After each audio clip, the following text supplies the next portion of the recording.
BA part second के विद्यार्थियों, मैं doctor Neelam Paliwal, government PG college Jhalawar. आप लोग दुर्खीम के श्रम विभाजन की अवधारणा को पढ़ रहे हैं।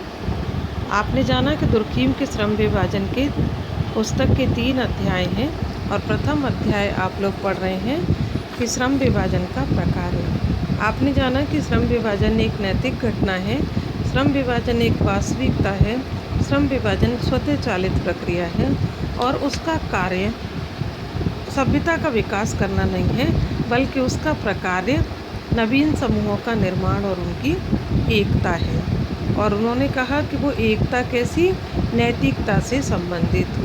उन्होंने कहा श्रम विभाजन एक नैतिक घटना है, इसलिए यदि नैतिकता के साथ साथ समाज में विकास होता है तो वो श्रम विभाजन का उद्देश्य या परिणाम होगा, अन्यथा श्रम विभाजन अपने दूसरे स्वरूप में प्रस्तुत होगा। अब यहाँ आपने जान लिया कि प्रकार्य क्या है। उन्होंने कहा श्रम विभाजन साधन नहीं है, साध्य है।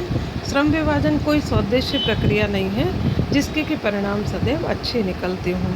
आपने जाना कि जैसे जैसे श्रम विभाजन बढ़ेगा, विशेषीकरण और विभेदीकरण बढ़ेगा, समाज में सभी तरीके के लोग आएंगे, समान भी होंगे, असमान भी विचार वाले होंगे, लेकिन वो समान और असमान विचारधारा वाले सभी एक दूसरे के ऊपर अंतः निर्भर और अंतः संबंधित हैं। इसीलिए तो हमारी आवश्यकताओं के बदलने के साथ साथ श्रम का तरीका भी बदलता है। श्रम का तरीका बदलता है तो व्यक्ति की कार्य करने की क्षमता भी अलग तरीके से बढ़ जाती है। अब यहाँ जानेंगे, दुर्खीम ने कहा कि श्रम विभाजन का प्रकार्य नवीन समूहों का निर्माण और उनकी एकता है। और कैसी एकता? नैतिक घटना से संबंधित, नैतिकता से संबंधित। सबसे पहले तो आप ये जानिए कि दुर्खीम ने इस सामाजिक एकता की अवधारणा को बताने के लिए उन्होंने मानव और समाज की तुलना एक साथ की। दुर्खीम ने कहा मानव एक जीव है, विभिन्न अवयवों का योग एक सावयव है, जिसके कि हाथ पैर नाक कान हाथ होते हैं और वे सभी अपने अपने तरीके से व्यक्ति के, मानव के, उस जीव के सावयव में उसके संगठन को बनाने के लिए, उसके अस्तित्व को बचाने के लिए उसकी आवश्यकता पूर्ति करने में मदद करते हैं। इसी तरीके से समाज के हाथ पैर भी विभिन्न संस्थाएं, धार्मिक, आर्थिक, राजनीतिक, सांस्कृतिक जितनी भी संस्थाएं हैं वो समाज की आवश्यकता, समाज के संगठन और समाज की व्यवस्था को बनाए रखने के लिए अपने अपने तरीके से कार्य करती हैं। और ये सभी श्रम विभाजन के द्वारा पूरे किए जाते हैं। आपने जाना कि विभिन्न समूहों के बीच एकता उत्पन्न करना समाज के अस्तित्व के लिए आवश्यक है। देखिए श्रम विभाजन बढ़ा, कैसे बढ़ा? शिक्षा बढ़ी, शिक्षा में ज्ञान में वृद्धि हुई तो लोगों ने नई विशेषता हासिल की अपनी रुचि के अनुरूप, और वो विशेषता अब कपड़े बनाने वाला अलग, उसको काटने वाला अलग, पैकिंग करने वाला अलग, सब अलग अलग हो गई सारी चीज़ें, लेकिन वो सभी एक दूसरे के ऊपर अंतः निर्भर हैं। तब तक उनकी एकता है जब तक कि वे सभी उसमें सहयोग दे रहे हैं। दुर्खीम कहते हैं नवीन समूहों का निर्माण भी एक सामाजिक आवश्यकता है। क्यों? जैसे जैसे समय, काल और परिस्थितियाँ बदलती हैं, व्यक्ति की आवश्यकताएं बदलती हैं, व्यक्ति के कार्य भी बदलते हैं। दुर्खीम ने कहा, देखिए बहुत पुरानी कहावत है कि हम लोग केवल उन्हीं से आकर्षित नहीं होते जो हमारे जैसे हैं, वरन उनसे भी प्रभावित होते हैं जो हमारे जैसे नहीं हैं। क्यों? मित्रता की अवधारणा, मित्र केवल वो नहीं है जो हमारी हर रुचि में, हमारे हर कार्य में हमारी सहायता करे या तारीफ करे। सच्चा मित्र वो है जो हमारी कमियों की ओर हमारा ध्यान आकर्षित करे। तो हम केवल उनसे ही मित्रता नहीं करते, उनसे के प्रति आकर्षित नहीं होते जो हमारे जैसे हैं, बल्कि हमारे से भिन्न है। क्यों? क्योंकि हम वो ज्ञान लेना चाहते हैं जो हमारे पास नहीं है, या जिस बात की हमें कमी है, या जिस बात का हमें अभाव है, या जिस चीज़ को हम पाना चाहते हैं, तो हम उन्हीं गुणों की खोज अपने उन मित्रों में या अपने सहयोगी में या उन अलग समूहों में हम करते हैं, ताकि हम भी उन्हीं की भांति और चीज़ों को जान पाएँ। तो दुर्खीम का कार्य है कि श्रम विभाजन का कार्य केवल समाज के कार्य होते रहें ये नहीं है, बल्कि उनमें आपस में एकता उत्पन्न करना है। और एकता एक नैतिक तथ्य है जिसका अवलोकन एवं परीक्षण प्रत्यक्ष तरीकों से किया जा सकता है। एकता एक नैतिक तथ्य है जिसका अवलोकन, वो पहले ही कह रहे हैं कि वैज्ञानिक विधि के बिना हम किसी भी चीज़ को साबित नहीं कर सकते। तो दुर्खीम के अनुसार समूह का विकास उसकी एकता में निहित है, और यह एकता सर्वोच्च शक्ति है और व्यक्ति इसी एकता के हिस्से हैं। इसलिए श्रम विभाजन में ही सामाजिक एकता का रहस्य छपा रहता है। यानी यह कोई मूर्त वस्तु नहीं है, समाज मूर्त नहीं है जिसे देखा जा सकता हो, वरन समाज के सदस्यों की मानसिक स्थिति को हम समूह में किए जाने वाले कार्यों में, सामूहिक चेतना में उनको देख सकते हैं। दुर्खीम कहते हैं सामाजिक एकता दो प्रकार की समाज में होती है। देखिए, ये आपके एग्ज़ाम में क्वेश्चन आता है, टिप्पणी में आ जाता है कि यांत्रिक एकता किसे कहते हैं, उसकी विशेषताएं बताइए, और सावयविक एकता किसे कहते हैं, उसकी विशेषताएं बताइए, और यांत्रिक और सावयविक एकता में क्या अंतर है। इस तरीके से छोटी छोटी टिप्पणियाँ या छोटे छोटे क्वेश्चन आते हैं। तो उन्होंने कहा दो प्रकार की एकता हैं, एक तो हो गई यांत्रिक एकता और एक हो गई सावयविक। यांत्रिक मैकेनिकल और सावयविक ऑर्गेनिक, दो प्रकार की एकता समाज में पाई जाती है। अब पहले आप यांत्रिक यंत्र की भांति समूह के सदस्यों का कार्य करना। यंत्र की भांति जैसे हम अपने पूरे घर में बेल लगवाते हैं और एक बेल बजाने पर सब तरंगें वहाँ तक पहुँच जाती हैं और वो हर कमरे में हमें आवाज़ आती है। यंत्र की भांति, यानी यंत्र की भांति न व्यक्ति की कोई सोच है, न व्यक्ति की कोई आवश्यकता है, न व्यक्ति का कोई विरोध है, न व्यक्ति का कोई मस्तिष्क, व्यक्ति की मानसिक चेतना या व्यक्ति का कोई मानसिक विचार अलग है। सब यंत्र की भांति भेड़ चाल, एक के पीछे एक अंधानुकरण करने वाला समूह, इस तरीके की जहाँ पाया जाए उसको दुर्खीम ने यांत्रिक एकता कहा। दुर्खीम ने कहा यांत्रिक एकता आदिम समाजों में, सरल समाजों में, प्राचीन समाजों में पाई जाती है। क्यों? क्योंकि वहाँ के समूह के सदस्य कैसे हैं? आदि में थोड़े लोग हैं, कम आवश्यकताएं हैं और एक दूसरे के प्रति लगाव है और विरोध उनमें नहीं पाया जाता। वहाँ सभी लोग यंत्रवत काम करते हैं। जो भी परंपराएं हैं, जनमत हैं, प्रथाएं हैं, तौर तरीके हैं, उन पर सब आँख मूंद कर, यानी बिना सोचे समझे, अभी मैंने कहा अंधानुकरण करते हैं। सब एक साथ आज्ञा पालन करते हैं और यदि कोई विरोध करता है तो उस विरोध को दबा दिया जाता है ताकि वो इस प्रकार का सिर न उठा पाए और उनका विरोध न कर पाए। यहाँ पर धर्म का नियंत्रण है।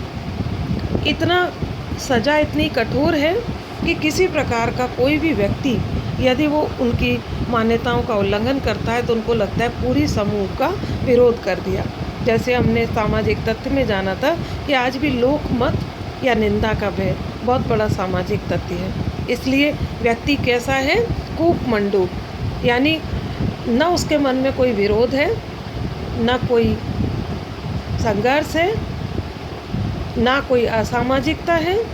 उसकी जीवन शैली, उसका विश्वास उस समूह की मान्यताओं के प्रति है और वो उन्हीं के दबाव के फलस्वरूप कार्य कर रहा है। यहाँ पर व्यक्ति का व्यक्तित्व समूह के व्यक्तित्व में घुल गया है।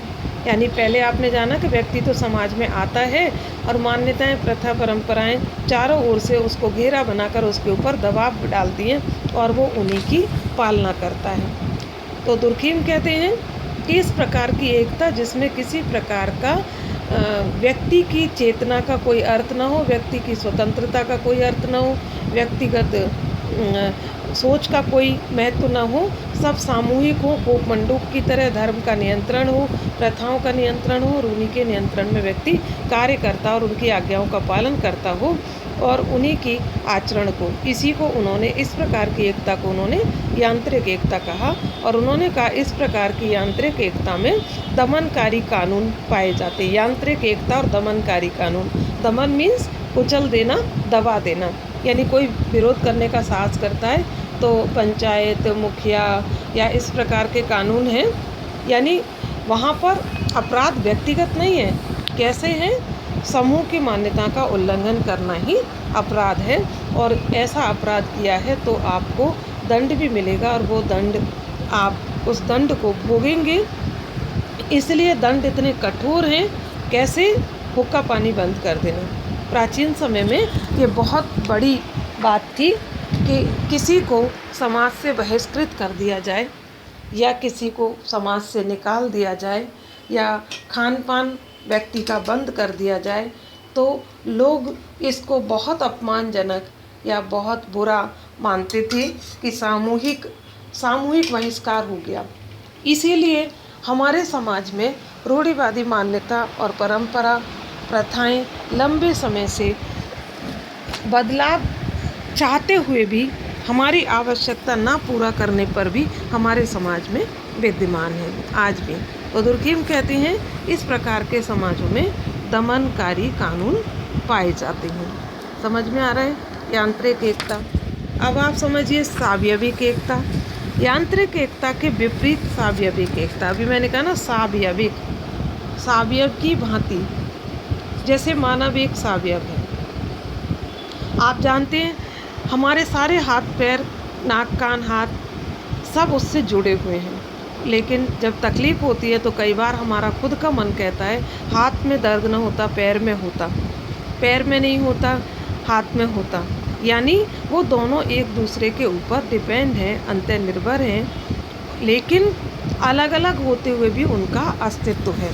आपके पास यांत्रिक एकता किसे कहते हैं, एक नंबर में आया, सरल, आदिम और प्राचीन समाजों में पाई जाती है यंत्र की भांति कार्य करना। सावयविक एकता समूहों के अलग अलग होने पर भी एक दूसरे पर निर्भर हो, इस प्रकार की एकता को सावयविक एकता कहा है। समझ आ रहा है? सावयविक एकता सावयव की भांति विभिन्न अंगों के अलग होने पर भी वो अपनी आवश्यकता की पूर्ति के लिए एक दूसरे पर निर्भर रहे, इस प्रकार की एकता को सावयविक एकता कहा। वो सरल, आदिम और प्राचीन में, और ये आधुनिक, जटिल और विकसित और औद्योगिक समाजों में पाई जाती है। उसमें दमनकारी कानून है, इसमें प्रतिकारी कानून है, यानी जितना जिसने अपराध किया है, जैसे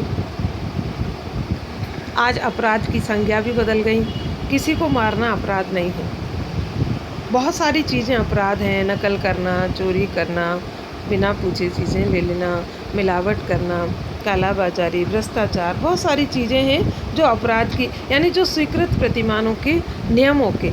उस समय अलिखित कानून थे तो प्रथा परंपराएं नियंत्रण कर रही थी। अब समाज आधुनिक और जटिल हो गया तो यहाँ पर हमारे कानून बन गए लिखित वाले, इसलिए जो कानून का विरोध है, जो कानून का उल्लंघन है, वह अपराध है। जो कानून लिखित कानून में लिखा गया है वो अपराध है। इसलिए यहाँ आदिम समाजों में दमनकारी, जिन्हें सामूहिक मन या चेतना से शक्ति प्राप्त होती है, समूह से जुड़े हैं।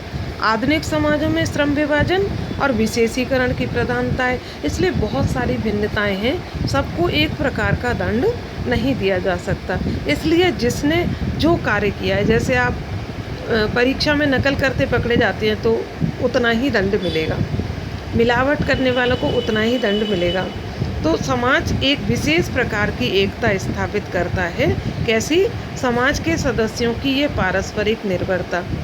जैसे अब क्या हो गया, शिक्षक, वकील, इंजीनियर और उनके भी बहुत सारे डॉक्टर, बहुत सारे अन्य उद्योगों में भी बहुत सारी भिन्नताएं हो गई। तो विशेषीकरण से उत्पन्न असमानता, जैसे जैसे श्रम विभाजन बढ़ा, विशेषीकरण और विभेदीकरण बढ़ा, लोग अलग अलग दक्ष हुए, लोग अलग अलग कार्य करने लगे, उनसे उत्पन्न असमानता उन्हें एक दूसरे के निकट आने के लिए बाध्य करती। यानी अब सब अकेले अपनी आवश्यकता को पूरा नहीं कर रहे, उन्हें हर तरीके के कार्य के लिए दूसरे कारीगर, दूसरे व्यक्ति, दूसरे विशेषज्ञ के पास जाना पड़ेगा ना। जैसे डॉक्टर, आप जानते हैं डॉक्टर हैं, लेकिन अलग अलग विशेषज्ञ अलग अलग अंग के अलग हैं। तो आप जिस अंग की परेशानी है उसी को आप दिखाने जाएंगे। इस प्रकार की एकता को दुर्खीम ने सावयविक एकता कहा। उन्होंने कहा वहाँ तो व्यक्तिगत थी, वे व्यक्ति को समाज से प्रत्यक्ष रूप से नहीं जोड़ते। वो कहते हैं समाज किन्हीं मध्यस्थ संस्थाओं के द्वारा जुड़ा होता है।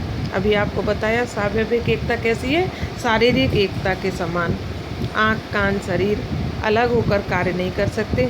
इसी तरीके से समाज, जनसंख्या बढ़ने पर लोगों की आवश्यकता बढ़ी, जिन्हें पूरा करने के लिए समाज श्रम विभाजन और विशेषीकरण बढ़ा। श्रम विभाजन और विशेषीकरण में एक व्यक्ति एक ही प्रकार का कार्य कर रहा है, इसलिए व्यक्ति का महत्व बढ़ गया। अब उसे वह समाज की किसी विशिष्ट आवश्यकता की पूर्ति कर रहा है। इसलिए दुर्खीम कहते हैं परिवार, व्यवसाय, सरकार, आर्थिक, राजनीतिक, धार्मिक, सांस्कृतिक सभी क्षेत्रों में जो विशेषीकरण हो गया वो व्यक्तियों में पाई जाने वाली समानताओं के कारण नहीं है, वरन असमानताओं के कारण है। लेकिन वो असमानताएं पूर्ण रूप से समाज के संतुलन को बनाने में सहायता कर रही हैं। समझ आ रहा है? आधुनिक समाजों में श्रम विभाजन के कारण सावयविक एकता पाई जाती है और प्रतिकारी कानून इसी एकता को प्रकट करता है।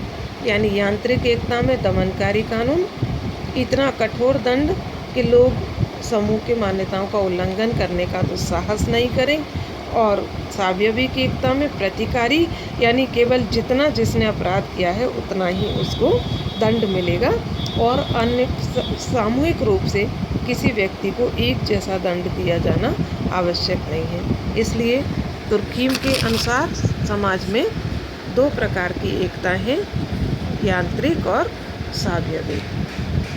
यांत्रिक एकता सरल आदिम प्राचीन समाजों में, सावयविक जटिल समाजों में। यांत्रिक एकता में कोई विशेषीकरण नहीं है, सावयविक एकता में विशेषीकरण और विभेदीकरण है। यांत्रिक एकता का आधार समानताएं हैं और सावयविक एकता का आधार भिन्नता है। यांत्रिक एकता में दमनकारी कानून है, सावयविक एकता में प्रतिकारी कानून है। यांत्रिक एकता की शक्ति सामूहिक चेतना में है, सावयविक एकता व्यक्ति की चेतना पर निर्भर करती है। व्यक्तिगत स्वतंत्रता का महत्व है, व्यक्ति और समाज का सीधा संबंध नहीं है, इधर सीधा संबंध है। यांत्रिक एकता की तुलना निर्जीव की भांति, कूपमंडूक की भांति सावयविक की एकता शरीर के से तुलना की गई है। सामूहिक भावनाओं का प्रचलन यांत्रिक एकता में है, सावयविक एकताओं में कानूनी नियमों की पालना की जाती है। तांत्रिक इसी तरीके से सामाजिक उद्विकास का संबंध भी श्रम विभाजन और सामाजिक एकता से है। श्रम विभाजन एक सामाजिक तथ्य है। यहाँ हम अपराध, किसी व्यक्ति की हत्या कर देना उतना बड़ा नहीं है जितना सामूहिक मान्यताओं का उल्लंघन करना है। लेकिन सावयविक समाजों में अपराध अपने अपने क्षेत्रों में नियमों की अवहेलना करना अपराध है।